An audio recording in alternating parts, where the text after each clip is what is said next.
Olá pessoal, começando mais um programa do canal Nós e Universo. Tudo bem com vocês? Eu sou o Luiz Roberto. Para quem não me conhece, está me ouvindo aqui pela primeira vez. A gente vem vindo aí numa batalha de alguns anos, tentando levar a todas as pessoas interessadas nos assuntos que estão relacionados aí ao nosso planeta, ao nosso mundo, ao nosso modo de vida, fatos que de fato possam fazer alguma diferença, né? E não seria diferente desse momento em que o mundo está passando por uma experiência assustadora com a questão da pandemia. Mas é lógico que esse assunto é amplamente debatido pelos canais abertos, os aconselhamentos mais importantes já foram dados. Eu acho que a gente não tem que se aprofundar demais nesse assunto. Na realidade, eu vim também recuperar alguns assuntos de um passado recente nosso, assuntos sobre os quais a gente comentava, falava, e recentemente debati com o Flávio Vale no canal dele, a convite dele, sobre esses assuntos. E por falar no Flávio, na verdade, foi ele até que me estimulou a estar hoje aqui conversando com vocês, porque eu acho que na segunda-feira passada, né, o Flávio me acordou, né, pelo celular, dizendo: Luiz, olha só, a ciência comprovou a existência do Nibiru, dê uma olhada aí, depois me diga o que você acha, tal. Aquele jeitão dele bacana. E aí eu falei: poxa, será, né? Será que aconteceu alguma coisa e eu não estava sabendo? Aconteceu de um dia para o outro e eu perdi isso de alguma forma? Então eu fui correndo dar uma olhada para ver o que tinha de novo no horizonte, né?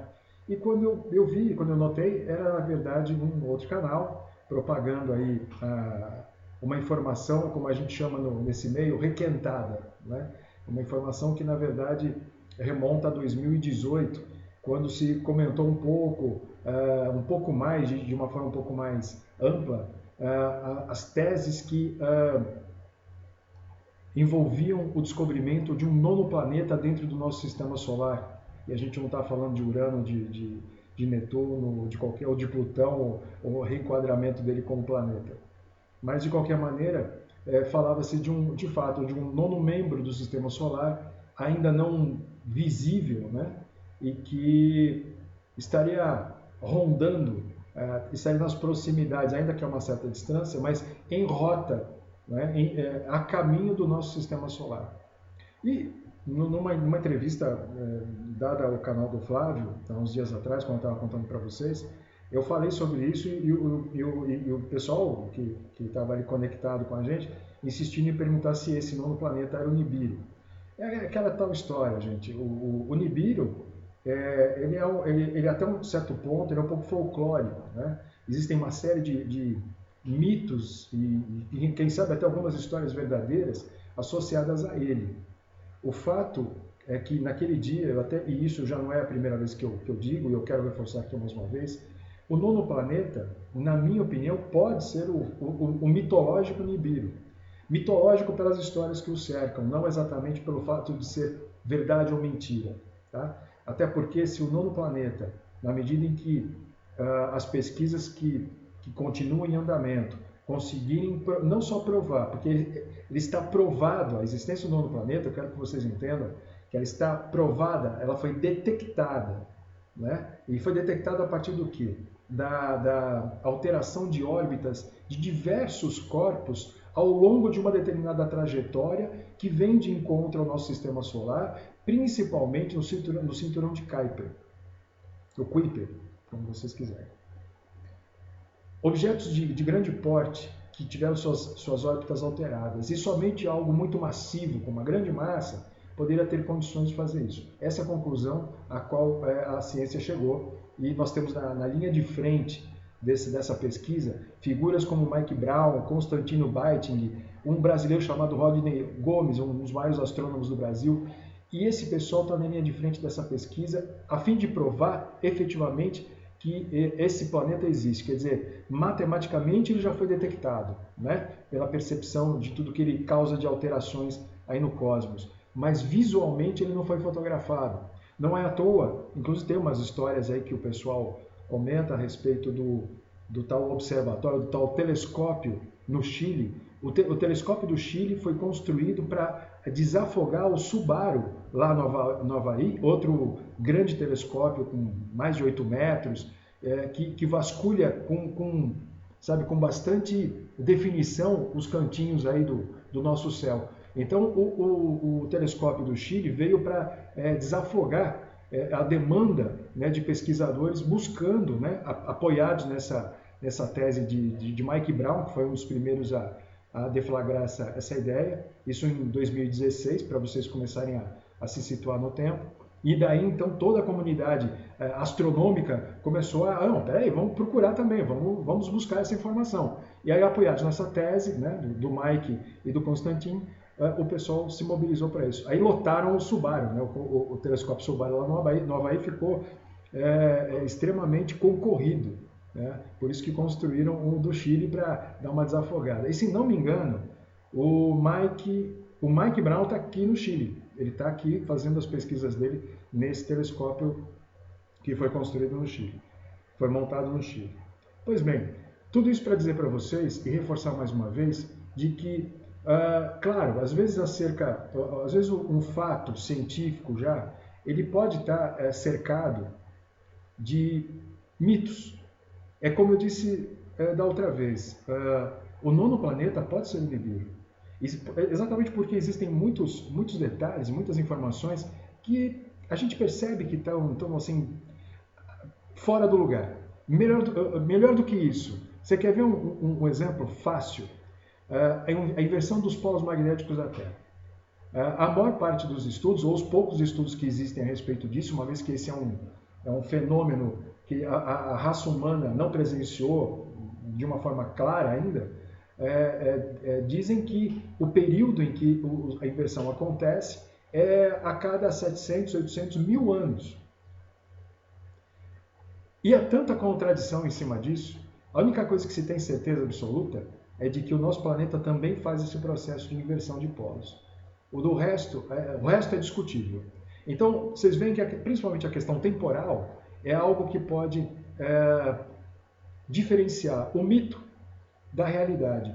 Então, como a gente está observando aí e acompanhando com bastante entusiasmo a pesquisa desses astrônomos e físicos sobre o nono planeta, na minha opinião, como eu já disse antes, esse pode ser realmente o tal do Nibiru. Agora, não se sabe se a periodicidade de cruzamento dele, quando ele passa efetivamente por perto do nosso sistema solar ou por dentro do nosso sistema solar, se isso acontece dentro daqueles períodos estimados, como foi avaliado pela tradução dos mitos sumérios, né,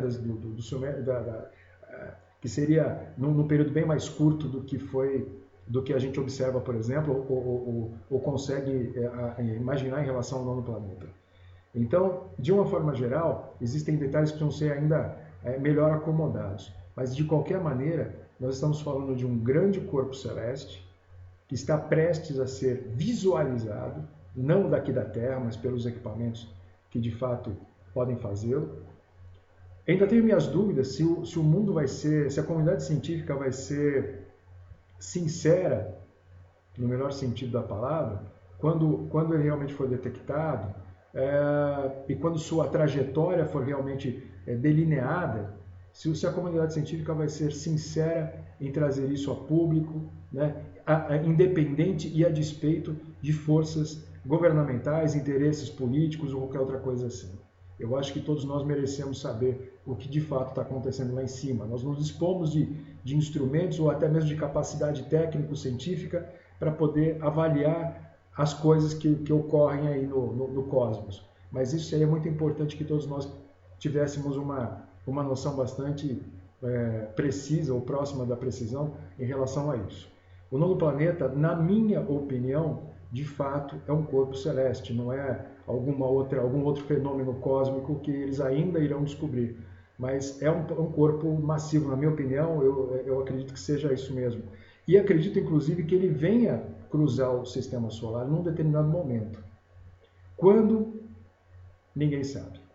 E se ele fizer isso, grandes alterações acontecerão, sem dúvida nenhuma, em todos os planetas do sistema solar.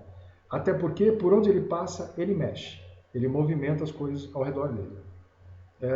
Daí para frente, com as outras histórias ligadas ao mitológico Nibiru. Portanto, para fechar o assunto Nibiru, / nono pode dizer que, nesse momento, do ponto de vista científico, não há interações claras que esse corpo em aproximação possa estar criando no nosso mundo.